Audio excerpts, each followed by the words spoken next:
안녕하세요. 영원입니다. 여러분, 인물화 스케치할 때 형태도 맞고 비율도 잘 잡았는데 왠지 모르게 내 그림은 2% 부족하고 평면적으로 보였던 적 있으신가요? 코나 입술이 튀어나와 보이지 않고 그냥 종이에 납작하게 붙어있는 느낌이 들기도 하고요. 형태를 정확히 그리는 것을 넘어 내 그림에 생기를 불어넣으려면 선을 쓰는 방법을 한 단계 업그레이드 해야 합니다. 오늘은 선 하나로 그림의 퀄리티를 수직 상승시키는 두 가지 방법을 알려드릴 거예요. 자, 그럼 선 쓰는 방법만으로 그림이 어떻게 달라지는지 직접 비교하며 보여드릴 테니 영상 끝까지 지켜봐 주세요. 먼저 아주 간단한 직육면체를 두 가지 방법으로 그려볼게요. 이렇게 처음부터 끝까지 똑같은 힘으로 테두리를 그리면 당연하게도 입체감이 느껴지지 않죠. 하지만 선에 의도를 두고 빛을 받는 윗부분은 연하게, 그리고 시선과 가까운 부분과 그림자가 지는 아래쪽은 진하게 눌러줍니다. 어떤가요? 명암을 넣지 않았는데도 벌써 덩어리감이 생겼죠. 빛을 받는 곳은 연하게, 그림자가 지는 곳과 꺾이는 곳은 진하게. 이 부분을 꼭 기억해 주세요. 명암을 단색으로 칠해도 리듬감이 느껴지는 선 덕분에 그림이 좀 더 풍부해 보이는 효과도 있습니다. 이어서 이번엔 직육면체가 여러 개 쌓여있는 스케치를 그려볼게요.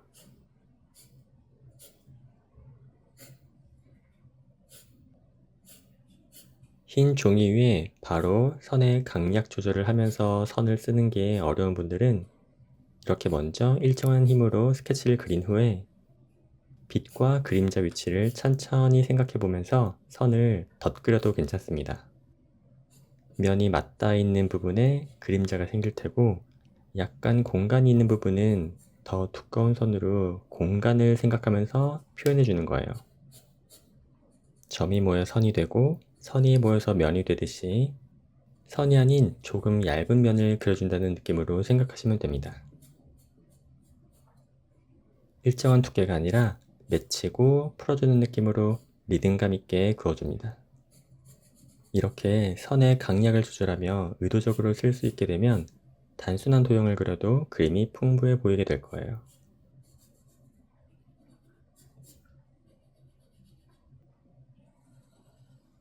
이번에는 눈을 예시로 또 다른 선 쓰는 방법을 배워볼게요. 우선 먼저 일정한 힘으로 선을 그어서 형태를 그려볼게요. 아무래도 눈에 생기가 없고 지루하게 느껴지죠. 인포그래픽이나 고대 벽화 느낌, 혹은 만화에서 특정 감정 표현을 위해서 이런 식으로 그리는 경우도 있지만 문제는 그것을 의도했는가입니다.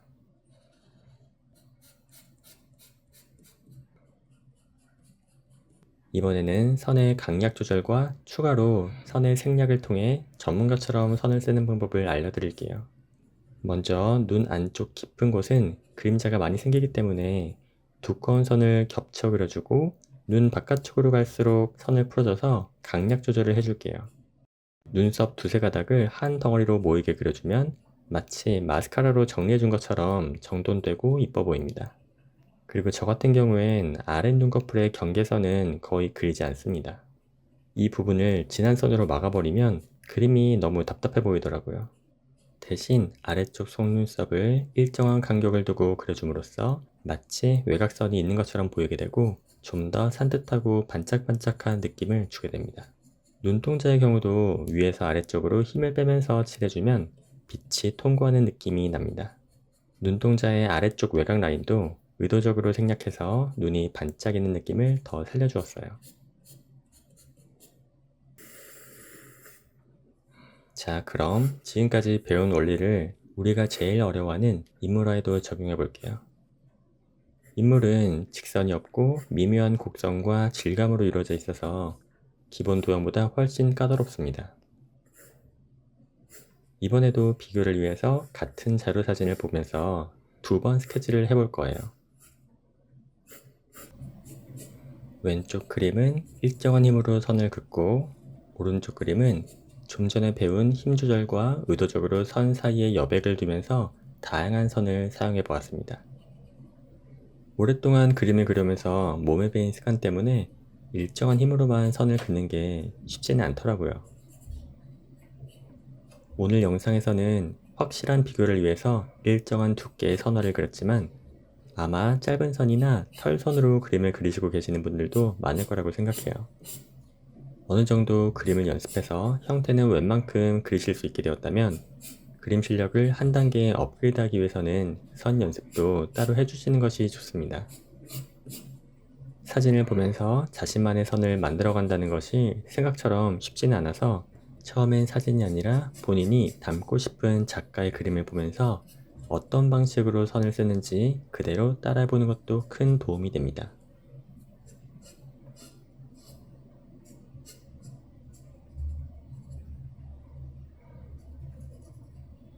눈의 경우 선으로만 표현한다면 왼쪽 그림처럼 구멍의 사방이 모두 막혀있는 형태가 사실 맞습니다.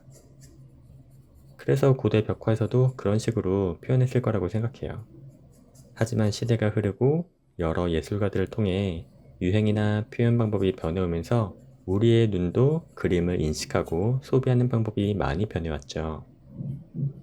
물론 그림의 정답은 없기 때문에 어떻게 그려도 상관없지만 만약 본인이 피카소처럼 의도한 것이 아니고 자신의 그림도 마음에 들지 않는다면 오늘 당장 선을 쓰는 방법을 바꿔보세요. 선은 의식해서 연습하지 않으면 쉽게 바뀌지 않기 때문에 계속 생각하면서 반복 연습을 해주시는 게 좋아요. 오른쪽의 그림을 조금 더 설명해 보자면 아까 전에 눈을 예시로 그려보면서 아래쪽 눈꺼풀 라인은 생략해주고 속눈썹으로 그걸 대신했었죠.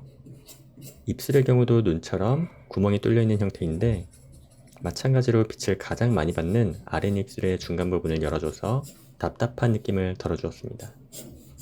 그리고 마지막으로 초보자분들이 가장 선쓰기 어렵게 느껴지는 부위는 아마 머리카락일 거예요. 간격이 얼마 되지 않는 긴 선을 똑바르게 긋기 위해서는 일정 속도 이상으로 선을 그을 수 있어야 하고 머릿결의 흐름에 따라 맺히고 풀어주는 영역도 부위마다 다릅니다. 게다가 사람마다 헤어스타일은 다르고 고정되어 있지 않기 때문에 매번 그림을 그릴 때마다 새롭게 느껴지죠. 머리카락을 잘 그리기 위해서는 특히 따로 연습이 꼭 필요합니다. 검게 칠하고 반사되는 부분을 지우개로 지어서 표현해 줄 수도 있지만 저 같은 경우는 좀 더 투명해 보이는 그림을 선호해서 처음부터 그림을 그릴 때 빛이 반사되는 위치를 생각하고 의도적으로 선을 끊어 주어서 반짝이는 부분을 표현해 줍니다. 그리고 선 끝을 풀어주면 머리카락 끝의 부드럽게 풀어지는 느낌을 표현할 수도 있고 선 끝에 힘을 줘서 끊어주면 반듯하게 잘린 머리카락이나 막힌 느낌의 머리카락을 표현해 줄 수도 있습니다. 모두가 단순한 습관이 아니라 상황에 맞는 의도된 표현입니다. 전문가들의 스케치가 답답하지 않고 맑고 세련되어 보이는 이유는 많은 연습을 통해 선 자체를 잘 다룰 수 있게 된 것도 있지만 그 선을 아무 곳에나 막 긋는 것이 아니라 필요한 곳에 의도에 맞게 적절히 쓰고 있기 때문입니다. 막상 이렇게 생각을 하면서 선을 그어봐도 처음엔 말도 안 되고 어색하게 그려질 수도 있지만 일단 의도를 가지고 그려봐야 뭐가 잘못되었는지 인지를 하고 개선도 할 수 있기 때문에 계속 시도해보세요. 바로 인물화로 연습하는 것이 너무 어렵게 느껴진다면 간단한 도형이나 선만으로 먼저 손의 감각을 익혀보시는 것도 좋습니다. 그리고 그림을 그리실 때 형태만 너무 얽매이지 마시고 내 손에 들어가는 피랍을 의식하고 과감하게 선을 끊어보세요. 형태가 틀리면 지우개로 지우고 다시 그리면 됩니다. 이렇게 선을 쓰는 감각을 깨닫는 순간 여러분의 인물화 퀄리티가 몰라보게 달라질 거예요. 오늘 배운 선 쓰는 방법을 다음에 그림 그리실 때 꼭 한번 적용해 보시길 바랍니다. 오늘 영상이 도움되셨다면 구독과 좋아요 부탁드립니다. 그럼 다음 영상에서 더 유익한 팁으로 찾아올게요. 감사합니다.